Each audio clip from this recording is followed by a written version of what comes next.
今天讲怎么逆天改命。首先讲了凡四训的故事，然后讲命理、风水、人事、福报，三者之间是什么关系。袁了凡晚年著下了凡四训，以个人经历现身说法，训示子孙每个人都有逆天改命的能力。只要你愿意，传奇的一生还要从慈云寺的缘分说起。袁了凡为寻医书，千金一方来到慈云寺，到大雄宝殿上香许愿，遇见了孔先生。孔先生拿出千金一方，了凡惊叹，先生怎会知道他在找这本书呢？孔先生只是笑笑，并没有回答。了凡对孔先生一见如故，将家中情况一五一十地说了出来。孔先生也毫无保留，自称来自云南，得了宋朝邵康节先生的黄籍术数真传，特为寻传人而来。孔先生看出袁了凡将是他的关门弟子。黄籍术数简单来讲，就是可以推演宇宙中万事万物的变化规律。对于人应用最广的就是算命。了凡拜孔先生为师，并把师傅请到家中。孔先生看出袁了凡家世坎坷，袁家本来世代为官，可世事无常。方孝孺拒不服从燕王朱棣，被判处车裂，并灭十族。袁了凡的祖上就是方孝孺的门生，也被牵连满门抄斩。只有袁顺一个人在外游玩，躲过了横祸。袁家在当地本是大族，险些断了袁家香火，于是过起了隐居生活。袁顺的儿子袁浩立志恢复袁家，振兴家业，于是写下了袁氏家训，世代相传。其中一条规定，袁家子孙不准做官，只做医生。袁了凡的父亲袁仁不仅医术精湛，著有《斗诊家传》《内经一义》等书，还有一群相当霸气的朋友，唐伯虎、王阳明等。孔先生给了凡算命，孔先生算尽了了凡的一生。县考以第14名考中秀才，府考时第71名，省考第9名，开始领补给的粮食，一共领91担5斗，然后成为贡生。袁了凡不寒而栗，能算得这么清楚吗？连领了几斗米都能算出来。孔先生接着说，了凡在国子监深造毕业后，以第3名成绩任职四川府尹一职，再任3年零6个月，而后告老还乡，享年53岁。于8月14日丑时寿终，正寝于府邸。母亲点头，这一生虽无大的作为，却也没什么坎坷。又问后代子嗣如何呢？孔先生说，可惜啊，命中无子，此乃定数。了凡害怕，难道他会断了袁家的香火？他倒是希望孔先生是江湖骗子。了凡每月苦读4书5经。了凡参加县考，孔先生算的可真准啊，中了第14名，省考亦如孔先生所说，考了第9名，开始领补贴的粮食。孔先生算出了袁了凡要领91担5斗粮食才能补贡成功，可在他领了3年，一共才71担米。途中师就批准了他的补贡申请，可以参加乡试考，举人了，超出了孔先生的测算，提前补贡成功，也就是提前去国子监学习。但袁了凡的补贡被杨大人驳回了，后来才批准了他的补贡，一共领了91担5斗米才补贡成功。他更加确信一个人的进退、功名、臣服都是命中注定的，所以他把一切都看淡了，听天由命了。在北京国子监住了1年，后来到南京栖霞山拜见云谷禅师。云谷禅师是得道高僧，袁了凡与云谷禅师在山洞中端坐了3天3夜，纹丝不动。这位施主真是好定力啊！云谷禅师夸赞他，做了3天3夜，竟没有一丝妄念。袁了凡道明原因，他的命已被孔先生算定了，一生的荣耀耻辱，生命的长短都是定数，没有办法可以改变。妄想得到什么也是白想，干脆就不想了，没有了非分之想，自然也就没有什么乱念头了。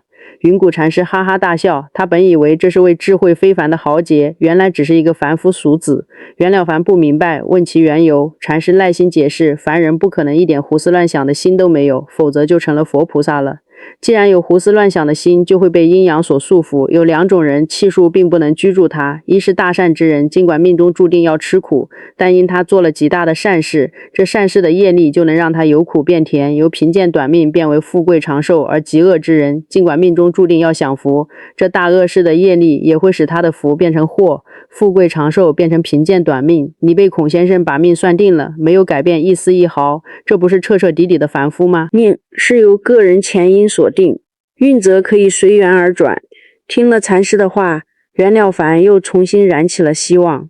他从心底是渴望建功立业、绵延子嗣的。云谷禅师说，过去的诗书中讲命由我作，福由己求，而佛经中也常说，求富贵得富贵，求男女得男女，求长寿得长寿。佛菩萨怎会妄语呢？禅师说六祖慧能，曾说一切福田不离方寸，从心而觅，没有感应不到的。若向心内求，得到的不只是仁义道德，还会得到身外的功名富贵。若一味地向外求，终日忙忙碌碌，浑浑噩噩，不知道反躬自省，到头来注定是缘木求鱼。不但可能求不到功名富贵，反而因过分贪婪，连心中的仁义道德也失去了。云谷禅师让袁了凡自己想想，应不应该考到科第，该不该有儿子呢？从内心寻求答案，过去做下的事情就不要去后悔了。过去种种，譬如昨日死，未来种种，譬如今日生，起心动念都会对命运有所影响。若是善念，便会增一分福；若是恶念，便会少一分福。积大善或能变成福，积大恶福就变成祸。包容和气、慈悲爱惜自己的精气神，便能心想事成，得科第，得儿子。于是袁了凡立誓要做3000善事，禅师赠送他一本功过格，让他将每天所做的善事和恶事都记录下来，还要衡量善恶的等级，大恶扣大善，一大恶扣10小善，一大善抵10小过，这些都通过功过格加减，以体现所做善恶多少。再念诵准提咒加持，念咒时要放下万缘，一心念咒，直到持中不持，乃至于不持中持，所念咒语就没有不灵验的了。袁了凡原号学海，但学海无涯，难免有些自大，于是改号为了凡。抛下凡人之见，用实际行动逆天改命。袁了凡重获新生，拜别了云谷禅师后，心存善心，放生等。后参加科举考试，孔先生算出他应得第3名，却得了第1名。孔先生的话开始不灵了，袁了凡更加确信命运是可以改变的。李大人欣赏袁了凡气势恢宏、字字珠玑的文章，特邀他以师爷的身份同去边关视察军情。此行收获颇丰，见了戚继光，提出一系列改良建议，均被采纳。一直做善事，放生布施，经过10多年才把3000善事做完。还愿之后，袁了凡又立誓做3000善事，求一个儿子。第2年生了一个儿子，取名袁天启。此时袁了凡已49岁，他求名得名，求子得子。这次4年时间就完成了3000善事。还愿后立誓再做善事1万件，以求进士及第。通过最后一级考试，称为进士，是读书人的终极追求和无上荣誉。3年后，袁了凡参加殿试，考中了进士，任命为河北保底县县令。之前孔先生推测，袁了凡本应去距离北京甚远的四川做知县，行善后，命运发生了实实在在的变化。孔先生曾算出袁了凡会在53岁8月14日丑时老死于家中，不仅没有死，还得了功名，还有了儿子，真是心想事成。53岁那一年并没有一点病痛，反而容光焕发，精气十足，延年益寿了。了凡四训是中华第一善书，积善之家必有余庆。袁了凡的2个儿子都考中了进士，他于74岁时在家中安然去世，比孔先生所算多活了21年。故事这里说完了，下面讲命运是啥。一个人的命运由天地人3才构成，天文就是命理，也就是算命，比如紫微斗数算命；地理就是风水，包括阳宅风水和阴宅风水；人事就是福报，比如念经做善事，布施给乞丐钱积累福报，然后显化财富，或者平时等电梯让推婴儿车的妇女先上去，可能她就是你的贵人，老天看在眼里会随机安排一个你帮助的人成为你的贵人，让你生意兴隆，财富增加。就是品德和善心就是最好的风水。富人家果园里树上有孩子摘果子，怕惊扰孩子摔下来，等他们摘好了再开门，风水先生都不用看风水，他家风水一定好，福地福人住。后来去看，果然风水非常好。命理是啥？就是算命，算出有灾，知道了就能趋吉避凶，因为你知道了，心念不一样了，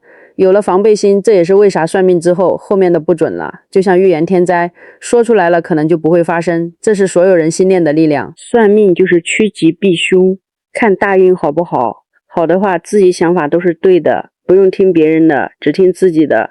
大运不好的时候听听别人意见，这样财富就能得到更多。当然还和财库有关，财库大小一定的积累福报，财库就会变大。最后说风水，这个是有作用的。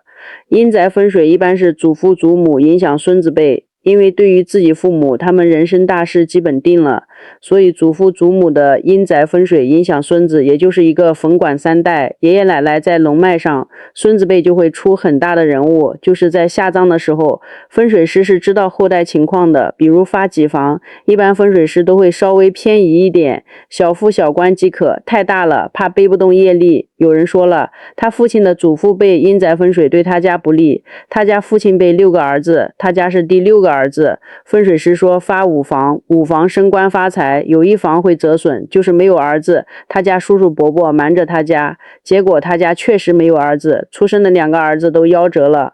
母亲分了跟他过，父亲身体也出了问题，知道情况后他非常愤怒。虽然那种阴宅风水是轮流来的，一般一个甲子谁能等那么多年，而且那个风水师也会背一半的业力，就是一个家族，如果其他人都发财当官，要折损1房，承担这个家族的业力，一个人也一样，天道既满，人道既全期，财子禄寿能得2个就不得了了，人旺财不旺，财旺人不旺，人财两旺寿不长，除非福报特别大，普通人全占不太可能。这也是为啥说对于一个女人而言，妇运、夫运、子运是不能同时存在的，就是不可能同时发财。当然阳宅风水派别也很多，比如峦头派、理气派，金锁玉关就是峦头派，山管人、丁水管、财归一派，风水就是一条公式。行峦派是看山看水，看的是阴阳配合，理气派是推算方位，算的是阴阳平衡，行理相结合，应用断事。一般师傅带弟子要算八字的，命里有偏印，又要有华盖，还要新正，一般不带徒弟。刚才说了那个例子，阴宅风水对人的影响，如果发生了怎么办？迁坟可能会兄弟不和，而且随便动土也不符合风俗，只能人事化解了。念经诵经，每天念经祈福的人命运是不一样的，占卜的结果都会不准。还有就是积阴德，福报足够大，风水影响不到。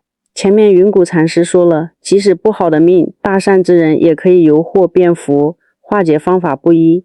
当一房要折损，知道就能化解。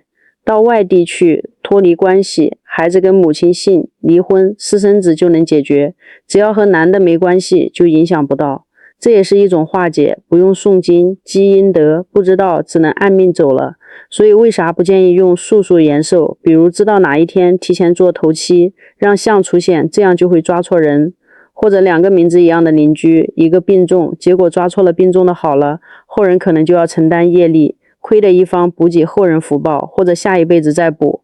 术数是技巧，不是下一辈子承担业力，就是后人承担，积累福报，诵经延寿才是最好的。经文和咒语来自高维的投影，你念经的时候就在跟这个能量同频共振，所以当你用心抄经的时候，这个经文抄出来在哪儿，它的高维能量就在哪儿。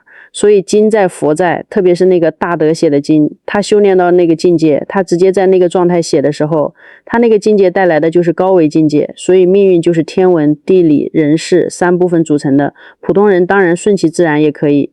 想改命就得从人事和风水下手，特别注意阴宅风水。